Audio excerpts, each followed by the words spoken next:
Hello, I'm Joshua, And I'm Leah, and we would like to thank you for listening to the Reasonably Prepared podcast. a preparedness resource for the complete beginner, We are here to help you on your preparedness journey. without the paranoia, fear, and doomsday often associated with preparedness.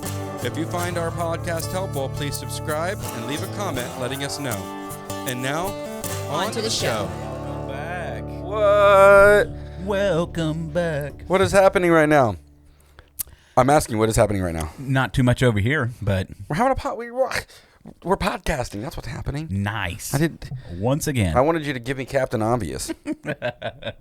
What's going on? What are we talking about today, What's going Joshua? on, man? Well, we've got all kinds of stuff we're talking about. How are you Awesome. doing today? I'm doing pretty good. Doing pretty Yeah? good, you know. Yeah. I almost like made a. I almost started trying to like really improv, but in a really almost not inappropriate, just a bit like, hey, how's that rash treating you? You know, like. I'm a little gassy today. So, picking your boogers lately. Anyway, welcome back to Reasonably Prepared. As always, I am Joshua, I'm Isaiah, and thank you for being awesome. as always. As always. Okay, yeah. What are we going to talk about today? Well, first things first, I do want to get all the cool formalities out of the way. Subscribe. YouTube. Facebook, Instagram. Go check them out. There are more ways to connect. Please subscribe. And then, seriously, we want comments. We want people to leave comments. We want some emails. We want some interaction. We're learning too. We're on a journey as well. We're really enjoying the process. Just say hi. Just say, hey, what's up? Yeah. What's up, guys? Hey, I'll tell you this. Why don't we do this? If you're a brand new subscriber, anytime anybody, I don't care if this is a year old, if you just listen to it for the first time, you become a new subscriber. Leave it in the comment below. Hey, new subscriber here, and we'll say hi to you. Yeah. Sweet. You know what I'm saying? Yep. Yeah, hey, new subscriber. You don't even have to tell us. You can tell us we're bad. You can tell us we're good. Just new subscriber here. Thanks for the blah, blah, blah. And we're going to give you a shout out and say, hey, what's going on? And we will respond. We'd like to say hi to any of the new subscribers that are coming into the community. And if you got anything you want us to, any content you'd like us to create, and just please let us know, which is actually going to lead to today's topic. Yes, it is. Today's topic. So we have some subscribers. Oh golly, I'm thinking too fast and speaking too fast right now. I need to slow myself down. Reading through the notes. Nice. You know. Yep. Goodness gracious. But we had some interaction, didn't we? Yeah, we get interaction. Of course we do. Goodness gracious. Anyway, yeah. So we got some subscriber feedback. No, it's not feedback. It was a question. Somebody reaching out to us for some help. And so I'd like to read the email. I'm not going to read the last name, but a subscriber by the name Rebecca sent an email. And this is actually a slightly older. It was, hi. It was hi, Josh and Leah. That'll be hi, Josh and Isaiah. What was your name again? Isaiah. Okay. I know we just met, but 25 years of friendship, and I'm just meeting you for the first time. that's right. Okay, so let me read this. This is love the podcast! ! You guys bring relative content. Hold on, my old man eyes. Let me see. You guys bring relative content to the table, all the while expressing yourselves in peace and grace. Well, thank you for saying that. What a That's blessing. so nice. Yeah, Wow. genuinely. I hope we can help. I would love to see an episode or video on ways someone like myself can be reasonably prepared in an apartment/rental home. There are things I cannot do due to not owning that place, but I would like to have some things that are universal and can serve me in this season of life. Take care, Rebecca. Well, Rebecca, thanks for sending that in. We have no idea. Sorry. Yeah, see the unfortunate Quickest podcast ever. If you don't live on 100 acres in the middle of nowhere and have bunkers, we have no idea. Seriously. You don't have a castle? Yeah. Fortified fortress? So the first thing you're going to want to do in that event is try to hunt down somebody with a castle and buy lots of guns. Absolutely. I think that's the real. I mean, that's it. That's it. Well, maybe a flamethrower. Flamethrower. Yeah, for the zombies and throwing stars. Yes. Nunchucks. Make sure you have nunchucks. Actually, you know what? That's not a bad idea. If you live in an apartment, make sure you have nunchucks. I don't know what you're going to do with them, but just make sure you have them. Because what if? I mean, you look cool doing it too. Yeah, you know? well, I'm sure like I smack myself in the face, I'm not going to look cool because I can guarantee you I'll end up doing that, right? So, okay, so we're going to go over tips and tricks and things and just mindset as far as small space apartment living or home living, rental living, because, you don't own those places. Right. Usually they're a lot smaller, right? Yes. Depending upon how many rooms are in there and how many people are living in the apartment. Or townhouse, townhouse type thing, right? And they do come with their own set of challenges and limitations, but they're actually not as bad as you would think. They're not as limiting as you would think. Right. And there are lots of ways to begin and start the journey of preparedness and get some basic things and some basic, number one, basic mindset, basic items themselves, and then some basic systems in play, that we're going to go over. So the first things first, I'm going to address some of the mindset stuff. Yep. Let's do it. Okay, we're going to address some of the mindset stuff. And that is to understand that everything we talk about in preparedness is scalable. Absolutely. Okay? You don't have to have what we were talking about, 50 acres and a bunker or a giant house or be in a castle or do any of those things to begin prepping. We've both lived on property, and we've both lived in apartments, and we've both lived in suburban neighborhoods, and we've both lived in the city. It's definitely scalable. Yeah, definitely. It's all scalable. Yeah. And what I mean by that is, okay, let's take an example. Rebecca's for example, she's one person. I'm assuming by the way there's just one person in an apartment. Well, if it's just you or you and another person in an apartment, you're not going to necessarily need, and I'm using the word need, all of the things that say I need living on 20 acres, and having a farm. Right. Right. Your necessities are going to be different. There's going to be overlapping things and overlapping items and overlapping that you just need less of it. Right. Right. I have a family of 6. So we would need for 3 days worth of water storage, for example, probably 55 gallons or more. Right. Yeah.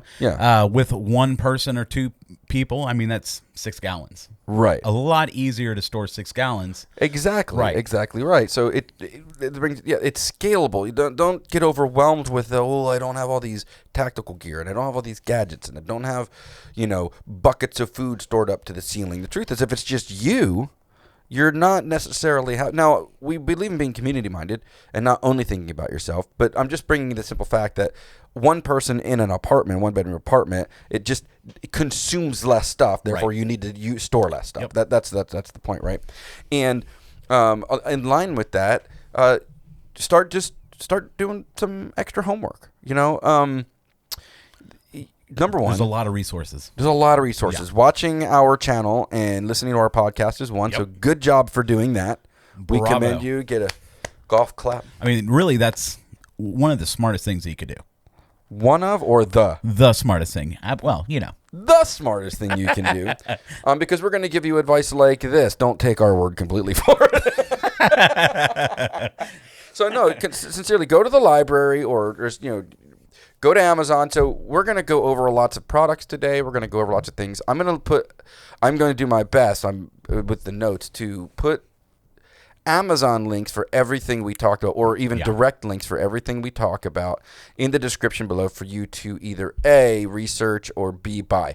Once again, they are affiliate links. Want to be completely transparent, but even if it's just for information's sake for you, and you end up buying some other product that isn't on the list, it'll at least get your creative juices flowing. It'll get you mentally prepared to understand what it is we're talking about. And so by doing your homework, I recommend that you either go to the library or you buy a couple of books on emergency preparedness. Now, the beginning book I gave it to you how long ago? Oh, a long time ago. I mean, it's a great introductory because it's not doomsday, survivalist, paranoia. Right, and it's practical. It's super practical, and it's based off actual live events that have happened to people. And it's over here. It's put up by National Geographic. It's one of my favorite books. We've had it forever. This one's well worn. There's lots of books. Okay, we're going to go over lots of books in another episode. Yep. But for now, just pick yourself up. It's called The Complete Survival Manual, Expert Tips from 4 world-renowned organizations, plus survival stories of National Geographic explorers.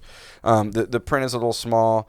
Some people really like the SAS Survival Handbook, but as far as those of us starting out and wanting actionable, real-world, kind of, no, that's what it is. Real-world scenarios, real-world actual things that we can apply to ourselves wherever it is we live. In other words, if I'm in a fire-prone area, or if I'm in a hurricane-prone area, or if I'm in a flood-prone area, or freeze-prone area, there's something in here for everyone in that one. So, and the nice thing about this book here, it's by National Geographic, right, and it's a familiar. It's familiar, right? Yeah. So if you're not really familiar with survival or prepping and getting first started, I mean, it's nice to know something. Yeah, it was really National good for Geographic. Yeah, it was really good for. I'm glad you said that because we never served in the military. I have many friends who never served in law enforcement. We have Yep. And so I did a lot of backpacking and outdoor stuff when I was a kid, and then some hunting. But like the tactical, militarized, survivalist, extreme bushcraft stuff was unfamiliar to me then, and it was kind of overwhelming. Whereas this is a really good way to get your feet wet. Yep. And it's familiar, like you said. Yep. I really like that you said it's familiar. It's something, and it's a lot simpler. So remember, everything's scalable. Have some fun. Get your feet wet. Don't stress about it. It should be a fun process. And do a little bit of homework. Don't get yourself overwhelmed with tons of information. But this particular complete survival manual by National Geographic is a really good book, and it breaks things down into simple terms. And they're not sponsoring. We just really like this book. So. Right. And then go to the library and go into, I guess, I'm sure that there is an outdoor survivalist. I haven't been to a library in a while. I'm not going to lie. Leah, my wife, is the one. She goes all the time, and I just ask her what books I want, and she picks them up for me. I haven't been to a library in quite a while. And, I'll tell her, hey, I want this book. Yeah. Do they have it? And she'll go, yeah, they have it. And I'll go, can you pick it up for me? Well, sure, we'll be there in a week. So I do that. Nice. But this is a book I do recommend buying. Right. Owning. Good resource to have. Yeah, own it, read it, and then try to implement some of the things that are in there because it is one of the best versions. But okay, so that just kind of some of the mindset stuff of it. You don't have to overwhelm yourself. You can do it. You're in the season you're in now for some reason intentionally, and yes, you can prep within any season that you are. Mm-hmm. Big family, small family, single, huge piece of property, small little apartment dwelling, tiny space living in a tent. Well, I mean, there's tent cities all over California at this point. Yes. So. I guess there's a bunch in Austin. There is, but I think they're about to get. They said they were going to pass a law. Yeah. Because they decriminalized it and now they're going to make it a statute again. That anyway. Yeah. Not to get too political. No, but well, I mean, Yeah. Hey, you brought it up. I'm sorry. That's your fault. It's your freaking. I'll take the L. All right. What's that mean? Loss. That's how much I know about slang. Oh man. We'll get you there. Yeah, it's fine. All right. So here we go. Now, number 1. Get creative and think outside the box. Yeah. All right.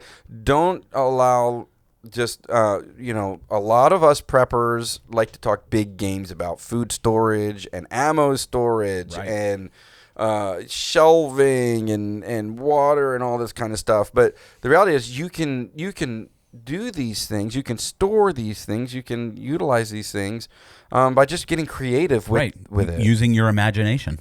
Yeah, which is great. Yeah. God gave us an imagination. Use that big brain. And so here's what we mean by that. Like thinking outside the box is when you're going to buy furniture for your new apartment, right? Buy the type of furniture that, maybe has some extra storage in. Like you were telling me about a bed or the. Good.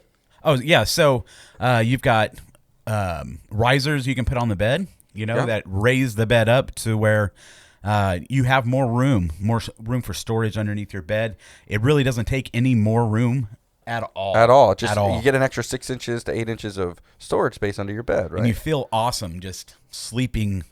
On a sky rise of a bed. On a high rise of a bed.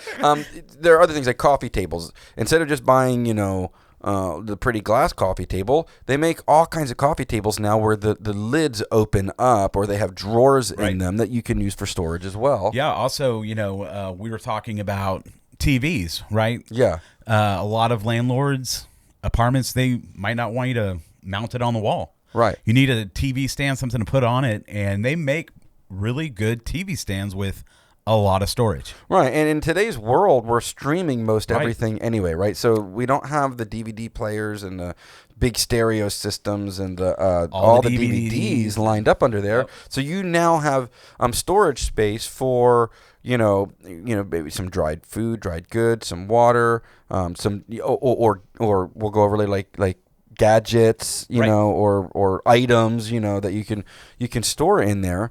Is extra storage space. So start looking at, sometimes the cabinets in apartments have the top of them. There's like a good 2 feet from the top of the cabinet to the ceiling, because they put those less expensive ones. Yep. So now you've got storage space up there, and really you're limited only by like how what do you want your place to look like for sure. If you might not want tents and things all up there, but really it's just you, so you get to decide how you want the inside of your apartment to look. So TV stands, empty closet space. There's so much floor space in a closet that doesn't get used that you could just go buy a simple shelf. At Walmart, we just bought a couple for our pantry and they're little box style shelves. Yeah, I like the Container Store. Not a sponsor, but they've got a lot of cool things where you can put in closets and store a lot of things. Yeah, closets are wildly underused. Yeah. And here's another pro tip on that, which I've actually done, is it also gives you an opportunity to go through your closet to realize the things you don't really want, don't really need, and realize that they're wasting space, and you can give them to Goodwill and help somebody else out with them.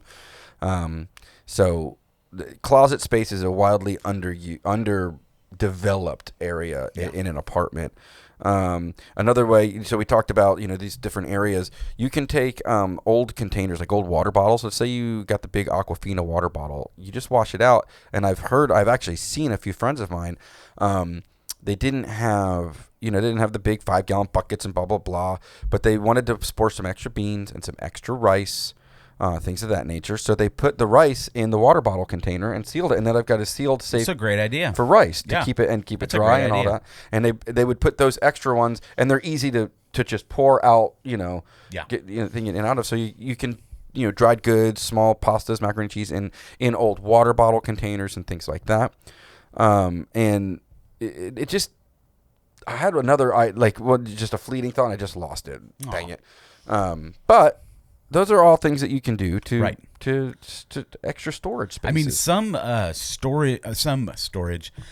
some apartment places, if you spend a couple, like $20 a month, they'll give you a whole storage cabinet or storage place to store things in a hallway or stuff like that. And so that gives you a little bit more space as well. Right. And another option, if you're in small space and if you're just in a really, really teeny tiny tight space, and then of course is also an added expense, but you could always rent a small storage unit to keep some things in if that's really important to you. If you want to store some food, you want to store some water, you want to store some things, and you just don't have the space for it, definitely, you can get a small little one for I don't know what they cost, but and it's got the disadvantage. They're reasonably priced. Yeah, it's got the disadvantage of your preps aren't on location, right? But at least it's something. But storage units are coming up everywhere, though. Yeah, like maybe you might have one within walking distance, right? And that might work. So just think outside the box. Think of ways to creatively store, to creatively put things, in an emergency. You've always got your bathtub to fill water up in. We've talked about that in the water episode. Right. You can always do that. So that's just kind of one of the first steps. In just think creatively. Okay. What's the next one, bud? What's the next one that we think is important? Knowing your neighbors. Having a sense of community. Very important. Yeah, just because it's you by yourself in a small apartment doesn't mean that you. And I'm not saying to have low boundaries, but at least meet your neighbors, know who they are, find out, to have a conversation, be cordial, find out if maybe they've, maybe just through conversation and you just simple, hey, you ever we ever have power outages here, well, really, how do we respond? Yeah. Or, the creek behind her, does it flood? And you could just create some small conversation that way. Another thing to do as far as community is to start what's called a mutual assistance group. Okay. And that is picking people that strategically who have same interests and particular talents and particular understandings that you don't have, but you befriend, and they're either within your apartment complex or within your city or local community that can help, right? So this is forming a relationship with somebody who maybe is an EMT, forming another relationship with somebody who is, say, a firefighter. Right. Forming another relationship with somebody who's like a farmer. Right. Or grows food so that you can learn how to grow food. And then it's something that you're a talent at. You bring that to the table. Let's say you're a welder or you're really good at budgeting, right? Let's say you're really, really good at budgeting like Leah, my wife, is. She's really, really, really good at money management. Well, then you can bring that to the table for other people who might be struggling and they want to get out of debt. Right, and so you form a mutual assistance group so that in case of an emergency, in the event that something happens, you're able to take care of each other, and then you're also able to take care of your community at large. Okay. Also, just be a good neighbor. Yeah, don't be creepy. Yeah, don't be creepy, but just you're gonna be my new best friend. Yeah, don't. Never mind. I'm not gonna say. There was a tangent I was going on. I'm not gonna do that. Don't be weird. Yeah, don't be creepy. Weird. Yeah. Like certain politicians who are weird and creepy that we've been watching for the last year. Yikes. So many weird, creepy people in the limelight right now, and I'm just going to leave it at that. All right. And here's another thing. You can form a disaster preparedness plan. In the Complete Survival Manual, there's another book called The Ultimate Prepper's Handbook, which is it's a good book, too. That actually is a really good book. I don't think you've read that one. No. Yeah, and I got it. I finished reading it. Leah bought it for Christmas. It's also really good because it's super practical, and I like some of the terminology. We'll do a review of that book. Sweet. But start a disaster preparedness plan. That means have some maps of your area, form an evacuation route, maybe drill it and practice it to see if there's any holes in the game. So just do some mental exercise. You'd be surprised how other people would appreciate that. Yeah. Yeah. They might not have thought of it. Yeah. Ask your landlord, do you guys have fire drills? Right. Yeah. Say, hey, can we implement a fire drill? Because in other words, can we pull the fire alarm and then evacuate? Find out if you're able to do that. Head up a disaster preparedness plan or a mutual assistance group, and just form yourself a plan. Make sure you've got maps of your area. Make sure you keep you keep enough food and water that's just sitting there just in case a storm happens and it's just in the house, things of that nature. And I'm going to go over that in a little bit, but be a good neighbor, know your community. That is another overlooked, and in line with knowing your community and blah, blah, blah. And the kind of next step down is to have it, and having a disaster preparedness plan is we keep talking about it and we're working on it. Get yourself semi-physically fit. Go out for a walk in your area, and if you live in a really unsafe area, then maybe work on moving out of that unsafe area and or carry a gun. Yeah. If you're allowed to where you live, and 100%. But, go out for a walk, get some exercise, breathe in the fresh air, wave at the neighbors, go to the city park, find out our places to be physically fit, because that's also going to familiarize you with your area. It's going to make you more comfortable and take ownership of where you live. And it's going to get you to be physically fit enough to handle a challenge if it comes at you. Right. So you'll be in a familiar area, nothing will be unfamiliar, and you don't have to panic. Right. So that's all kind of part of being, knowing your neighbor, being in a good community, things of that nature. Okay. So, and this, once again, by no means exhaustive, just, we're getting our feet wet here. Yeah. So we're dabbling. All right. Which is going to lead us to the next one, which is going to be have basic supplies on hand. Right. Okay. We harp on water, food, medical in that order. Right. Okay. You're going to want to make sure that you've got a few key things. Number one, water storage, 2 gallons per person per day for 3 days minimum. Right. Okay. You need a way to purify water in case you have to drink water that's dirty. So, Sawyer, Life Straw, a couple of other, devices, Berkey. We were talking about the P&G. Different things, in the water episode. You can check that one out. Make sure you've got plenty of food. there are these racks I found for canned food. And, when you stack up your canned food, there's always like this extra inches of dead space above them that never get used. Yeah. Well, these racks go into your cabinets, and they make it so that they're sideways and they roll out, dispenser like a soda pop style. So awesome. Yeah. And they go tall enough all the way up so you can actually utilize all of that space. And when you're out grocery shopping, what we like to do is pick just a couple of extra things up. Right. Like every time we go grocery shopping, we get an extra gallon of water per person. It's That's 88 how we cents. started. Right? That's how we started prepping for food. Yeah. You go grocery shopping and you eat mostly whole and fresh foods. That's great. But while you're there, pick up 2 extra cans of green beans and 2 extra cans of corn, or a can of ham, canned ham. Yeah. Tuna. Tuna fish. Yep. Tuna fish is a great protein. Yep. Canned chicken. Canned chicken. Canned chicken. These are easy to store. They last a long time, and this is what I'm going to be called kind of a immediate to mid-term. This isn't super long storage, but it's immediate to mid-term, and it gets you. You could easily eat off this for, quite a while. Actually, you can. Months. Months for sure, depending on how much you have stored up. Yep. They do have a shorter shelf life than the long-term food storage, right? Usually, what, about 2-3 years? Yeah, something like that. So you want to cycle them through and just check your expiration dates. But they make these racks. So make sure you've got some food, canned food. Yes, maybe some dehydrated long-term food that you can get from different places, like My Patriot Supply. Easy to store, Patriots. too. Ready-made Resources is another one. In fact, I want to reach out to Ready-Made Resources. Have you heard of Ready-Made? No, I'm familiar with Thrive Life. Not Thrive Life, yeah. Ready-Made Resources is really awesome. It's a prepper store or just a preparedness store, and they're really awesome, and they have some content that I really like. I just really like their stuff, and I've actually bought from several of these places or talked to them, and they're like the most generous with information and knowledge, which is really nice with Ready-Made Resources. But where was I going with that? Oh, so make sure you've got some canned item, canned meat, canned foods, non-perishables, and just you no different than going back to earlier with you can go buy like a inexpensive IKEA armoire. Yeah.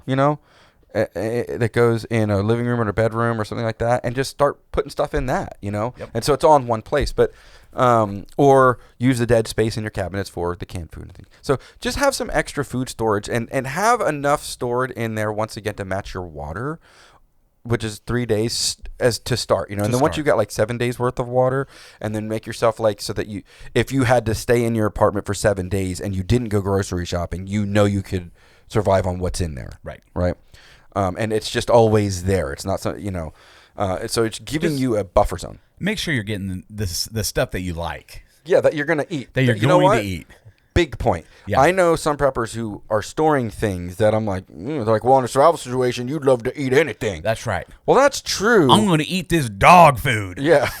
Seriously, people are going, well, if you're holed up for 3 months because of an EMP, you'll be happy to eat whatever I put in front of you. Well, okay, maybe there's some truth to that, but seriously, don't just buy it to have it. Buy something you're going to actually. I'm going to buy all the canned asparagus they have. Oh, gross. Man, I know lots of people love asparagus. My brother Matthew loves asparagus. Yeah. I hate asparagus. Yeah, it's not the greatest. So gross. That and Brussels sprouts. Demon food. You know me and my pickiness, though. Yeah. Buy something you're going to eat. Buy something you want to eat. Yes, exactly. And especially in a stressful situation as well. Yeah. You're going to kind of want something that you're familiar with. I say you buy a couple of treats that are in there, as well. Put a couple of, maybe some candy bars and vacuum seal those or something, and just have them there just as a comfort, Right. Yeah, for normalcy. If you're out without power or a storm goes through, you get evacuated. And make it so that maybe it's easily accessible as well. So in case you need to take it with you, you can, right? Right. So, that's part of basic food. On water. Excuse me, medical. When I talk about medical, the easiest way to start is just to buy some first aid kits. Right. Okay. They've got some really cool first aid kits out there on the market. Oh, heck yeah. Not too expensive either. And I know that's what we do for our cars. We've got, first aid kits in our cars, and there's a lot more stuff in there than I thought there would be. Yeah. Yeah, they're awesome. There's some stuff in there in these pre-kits that are a little unuseless, which actually will bring me to this point here. Yeah. We recommend strongly, and I've been coaching people in this way, and we've built them. There's so many survivalists and preppers that like their bug out bags and their bug in bags and their get home bags and their go bags and their. Here's what we've come up with. We've come up with a solution we call the ice box, which means in case of emergency is what it is, and it's a box. We put them in coolers. Okay. Which is awesome. Yeah, we use coolers, and there's a lot of reasons for that. Number one, it makes it multi-purpose. Right. Number two, it creates a protective, temperate environment for things like medications and stuff like that. Right. We put together an in case of emergency preparedness checklist. It's the reasonably prepared in case of emergency preparedness checklist, and it has everything on it that it has like a basic fundamental platform of the things you can start buying individually and then put in a Rubbermaid container or in a cooler or something of that nature that are all in one spot that if you are forced to evacuate, you can take it with you. But we use it at home too. Like if one of the kids, gets hurt and scrapes themselves or whatever, because it makes it in a central location. Right. Icebox. So we have that for download. It'll be in the link below. And it's just PDF format. You click on the link, you give me your email address so I know who to send it to, and then boom, we'll give you our in case of emergency checklist. And at the bottom of it, I left because you're awesome. Because you're awesome. That's right. Because we love you, dog. Because we love you, man. We love you. And I left like 15 or 20 spaces at the bottom empty so that you can build on your own. This is just to get you started. So the in case of emergency checklist, and when we talk about basic supplies, what are going to be in that are going to be, like I said, water, food, medical, building ice box. You're going to want flashlights and batteries. You want to make sure you got flashlights and batteries in case the electricity goes out. Keep candles. I mean, there's a lot of candles out there, and a lot of people who use candles even not in an emergency situation. Like making the house smell nice. So I mean, people will have a lot romantic. Oh yeah, bath time with the love. Yeah, so there's always candles around. You're like, I if just you want to be like, my lover, I always have those. No, you're right. Because like people like their cake batter candles, right? Well, they make light too in case of an emergency. Absolutely. I do recommend emergency candles that are in some type of container. Yeah. The ones that are just the basic ones are a fire hazard, and they're a bit more challenging. So you buy candles that are kind of in, tea lights and things like that that are in their own kind of self-contained container, or the floating ones that can go in water. You can put around water, and that will kind of make them safe because fire is an easy thing when it comes to candles. Some way to start a fire. You know what? Just have Bic lighters everywhere. I know, right? It's seriously. I have one in my pocket. I have one in my truck. We have 2 or 3 in the cabinets in the kitchen, and there's one in my backpack. They're cheap. You can get them for 99 cents, and specifically the Bic lighter. Right. Not those Scripto ones or the other ones that are just the basic Bic lighter. They're tried and true. They're good for they say they're good for 4,000 lights. Wow. Yeah, That's under awesome. normal use. Yep. And they're just.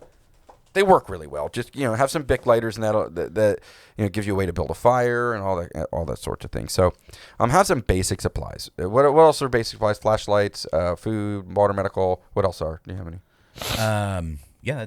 That's about it. Yeah, that's about it. It's not about it, but that's all I can think of right now, and that's what we have.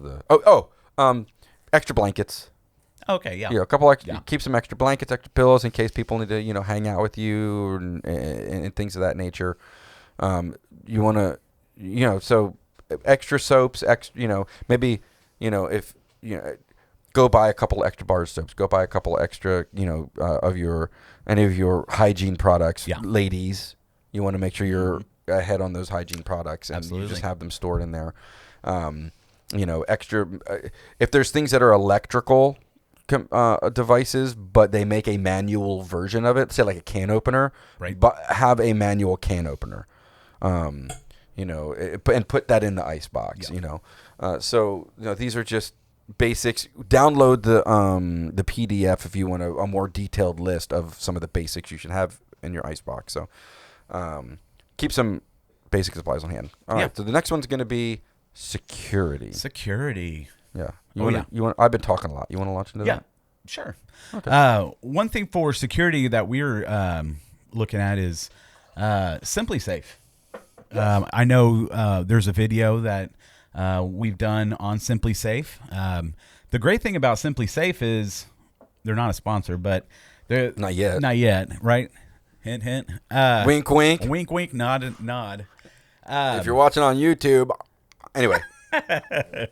But it's totally portable, right? And back in the day with the big box security companies, they come in and drill holes and run wires, and you've got control panels, and You're locked into contracts. You're locked into a really intense contract, and so it makes it a little bit harder. But with like Simply Safe, And what are some others?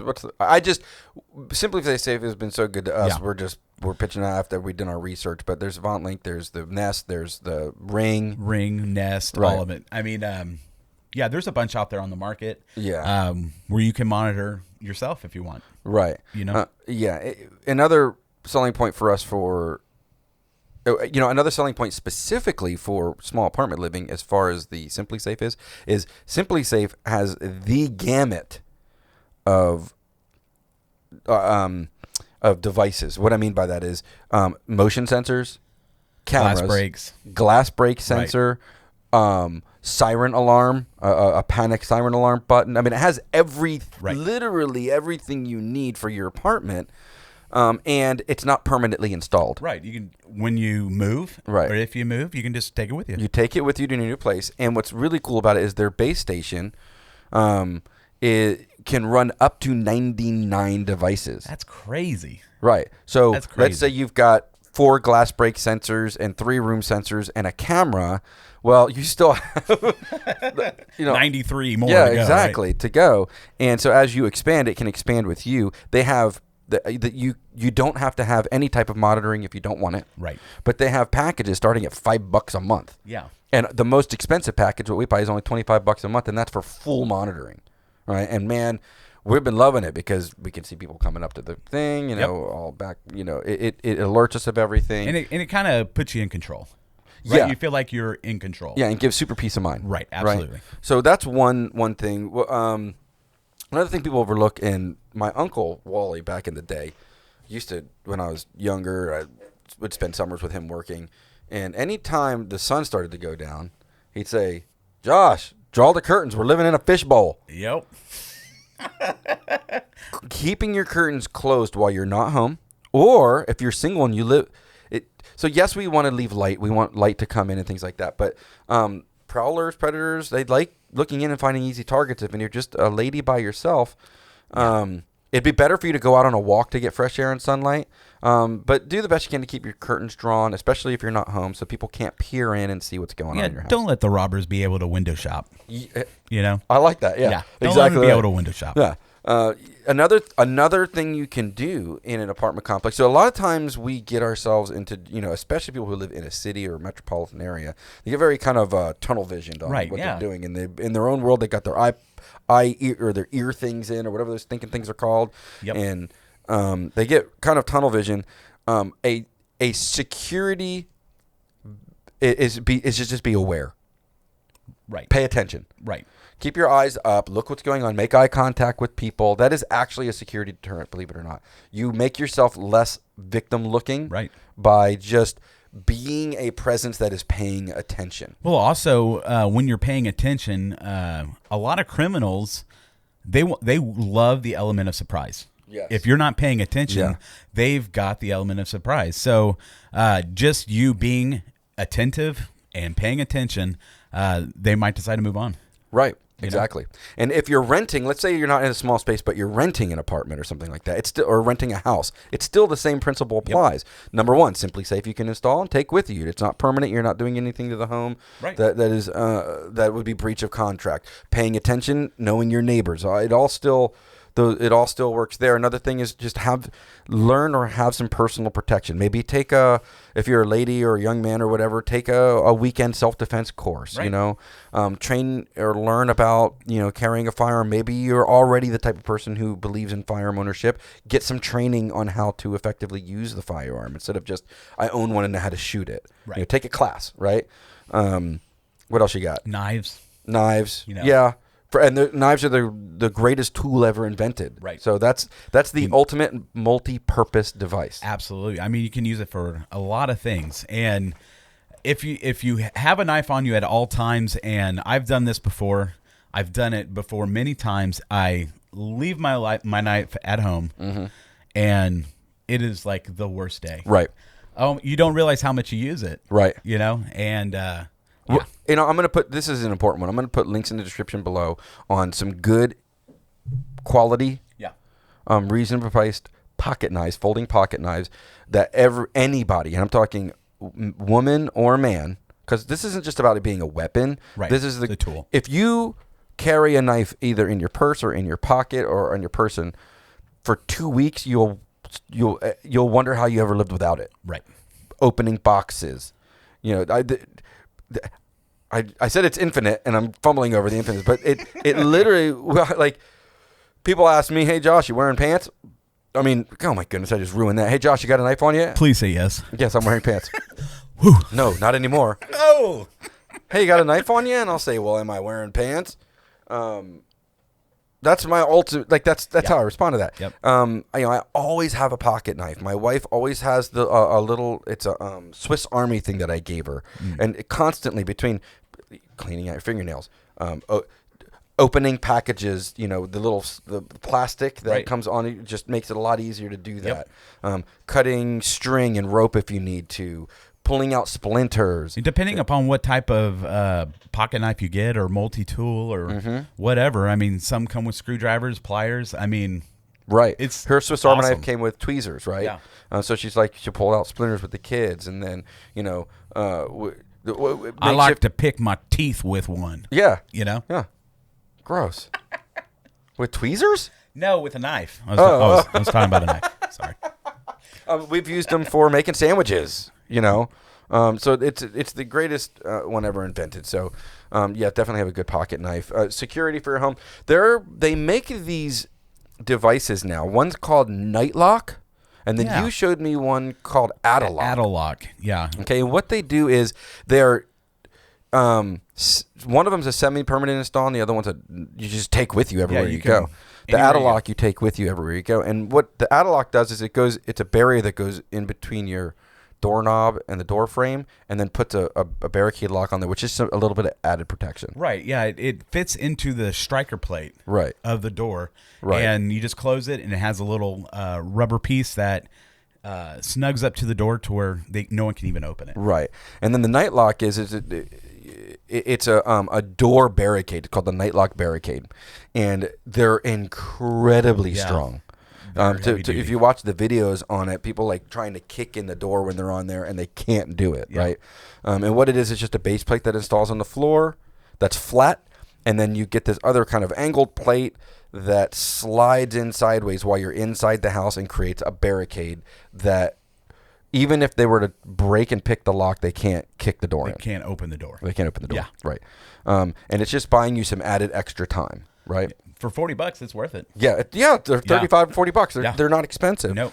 And with the Adalock, the reason I like the Adalock so much is that, like you were saying, you can take it anywhere. So if you're in a hotel, if you are out of town, staying at a relative's house, you can install this anywhere in a matter of seconds. Yeah, it's not even an install.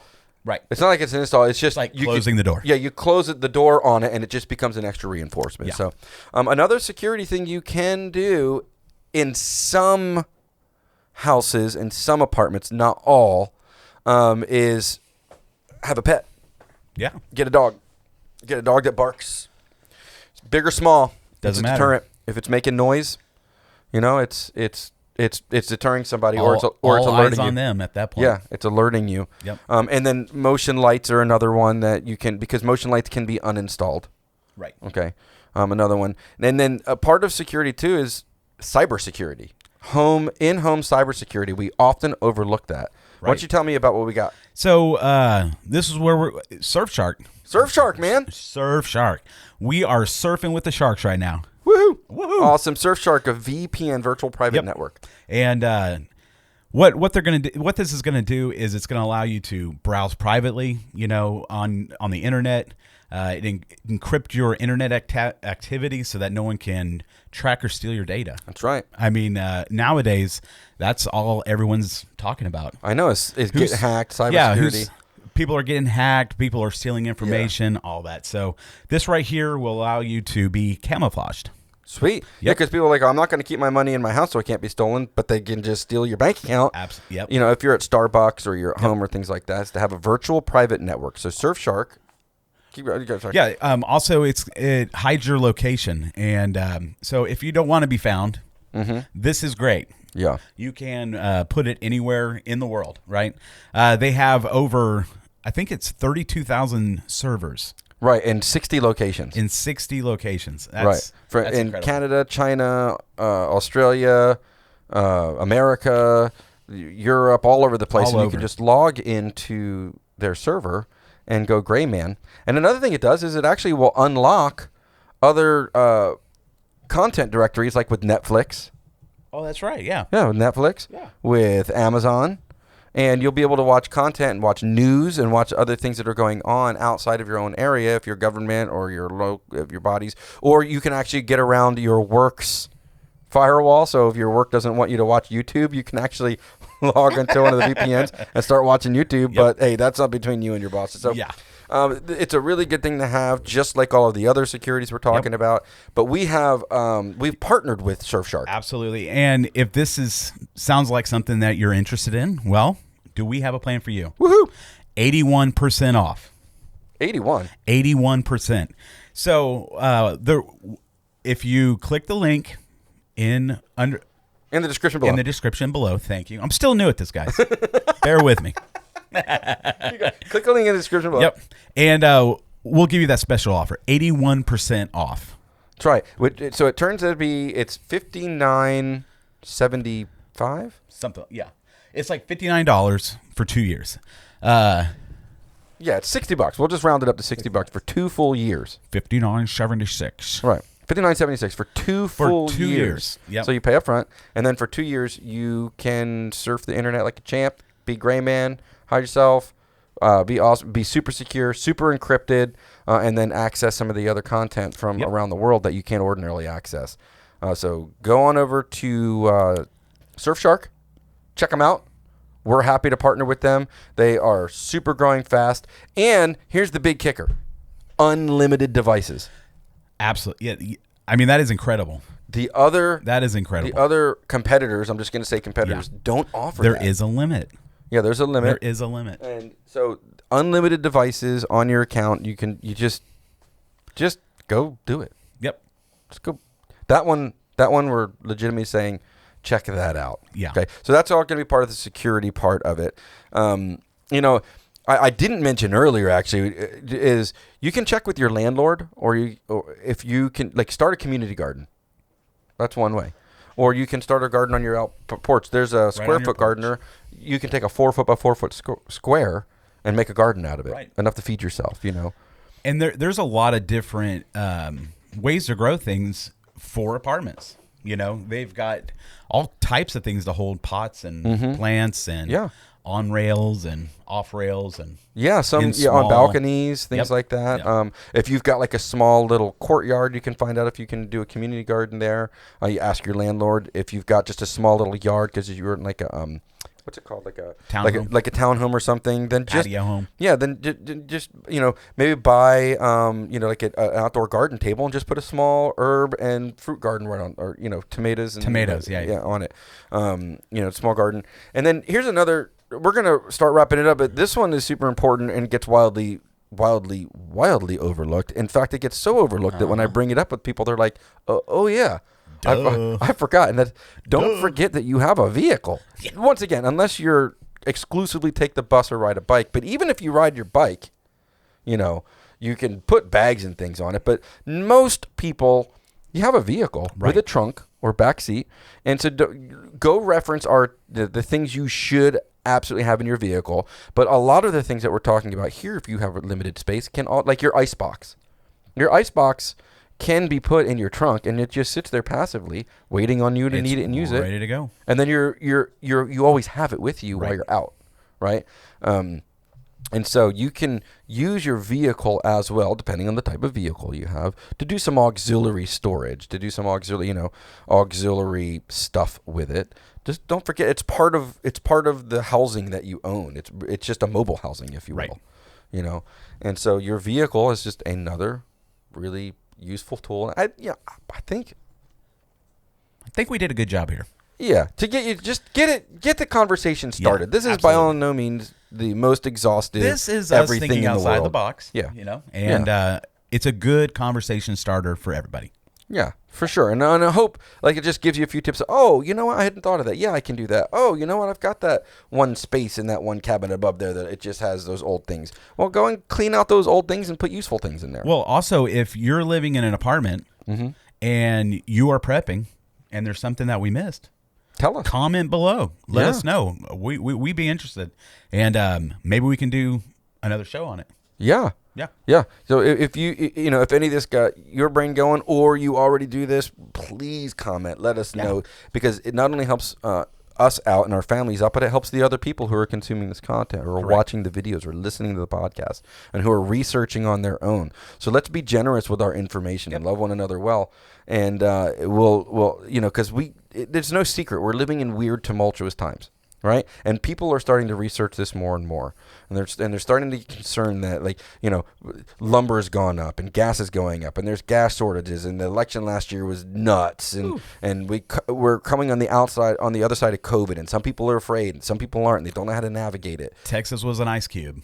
Texas, seriously, it's still baffling. So crazy. It hadn't happened in 100 years, and we just watched it happen. So, front row seats to history, guys. Yeah, exactly right. Be generous, love one another well, and remember, be safe. Always be safe, and remember, just because you're prepared doesn't mean you need to be paranoid. Exactly. Awesome. Be blessed. Thanks. Bye. Peace.